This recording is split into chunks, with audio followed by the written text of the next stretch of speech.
Hello viewers, বিনোদন জগতের সব খবর নিয়ে আপনাদের সঙ্গে এই মুহূর্তে রয়েছি আমি রিপোর্টার মিলা।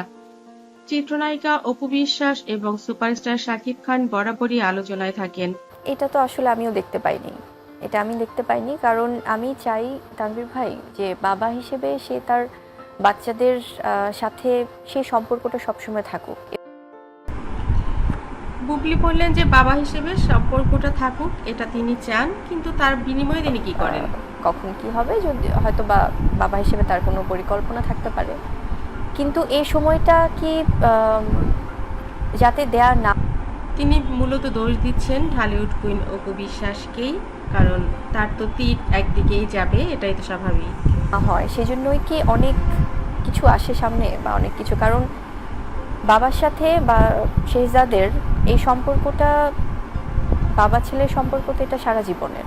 বাবা ছেলের সম্পর্ক নষ্ট করার জন্য নাকি অনেক ধরনের চেষ্টাই চলছে এবং তিনি ভাবছেন সেটা করছেন চিত্রনায়িকা অপু।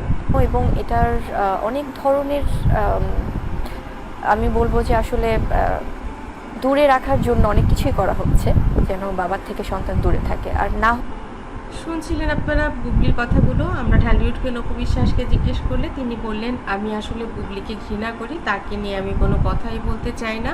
তবে আমি আবরাম খান জয় এবং শেহজাদ খান বীর দুটোই আমার বাচ্চা, দুটোই শাকিব খানের ছেলে, শাকিব খানের ঔরসজাত, আর তাই আমি দুটো সন্তানকেই সমানভাবে দেখি।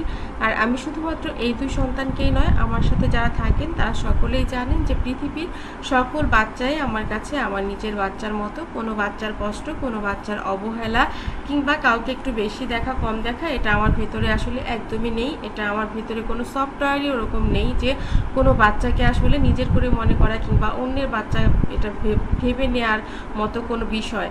আমার কাছে পৃথিবীর সব শিশুরাই সুন্দর, সেটা যে দেশেরই হোক, সিরিয়ার বেবি হোক কিংবা বাংলাদেশের কিংবা আমেরিকার। আমার কাছে প্রত্যেকের বাচ্চার সম্মান, প্রত্যেকের বাচ্চা সবচাইতে প্রিয়, সবচাইতে কাছের।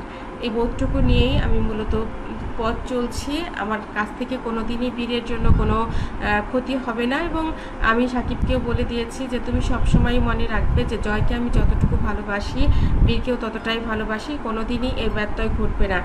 এ কথা শুনে সাকিব একগাল হেসে বলেছিলেন, আমি খুব ভালো করেই জানি কে কেমন, তোমাকে তো আমি আজ থেকে চিনি না, আর আমি বিভিন্নভাবে আড়াল থেকেও পর্যবেক্ষণ করে দেখেছি তুমি মানুষটা কেমন, বীরকে কতটা ভালোবাসো, জয়কে কতটা ভালোবাসো, কম্প্যারিজন কতটুকু করা যায়। সব দিক থেকে আমার কাছে পারফেক্ট মনে হয়েছে, এবং আশা করছি এরকম থাকলে বাচ্চা দুটোই ভবিষ্যতে আসলে তোমাকেই বেশি ভালোবাসবে, এ আমি হলফ করে বলে দিতে পারি। সুপারস্টার শাকিব খানের কথা শুনে ঢালিউড কুইন অপু বিশ্বাস আরও বেশি ইন্সপায়ার্ড হন। তিনি বলেন, আমার পৃথিবীতে আসলে আর কিছু বলারই নেই, আমি জানি তুমি আমার সোলমেট, আর তাই তো আমি একটা সময় তুমি আমার সঙ্গে যা করেছো সব আমি ভুলে যেতে পেরেছি, নতুন করে আমরা আবার রিস্টার্ট করতে পেরেছি, কারণ আমি জানি আমার সোলমেট। আমিও তো ভুল করি, আমার সে ভুলটা তো আমি শুধরে নিই, মা থাকতে মা শুধরে দিতেন, এখন যেহেতু মা নেই আমার ভুল তুমি শুধরে দেবে, আর তোমার ভুল শুধরে দেবার দায়িত্ব আমার। আর সেই জায়গা থেকে সাকিব অপু বুবলি তিনজন যাই বলুক, বীর জয় কিন্তু সবার চাইতে অবশ্যই ভালো থাকে। আপনাদের কাছে এই ভিডিওটি কেমন লেগেছে অবশ্যই কমেন্ট করতে ভুলবেন না। আমার চ্যানেলটি যারা ইতিপূর্বে সাবস্ক্রাইব করেছেন তাদেরকে অনেক ধন্যবাদ, যারা এখনও করেননি সব খবর সবার আগে পেতে সাবস্ক্রাইব করে বেল আইকনে ক্লিক করলে আপনাদের কাছে পৌঁছে যাবে বিনোদন জগতের সব খবর সবার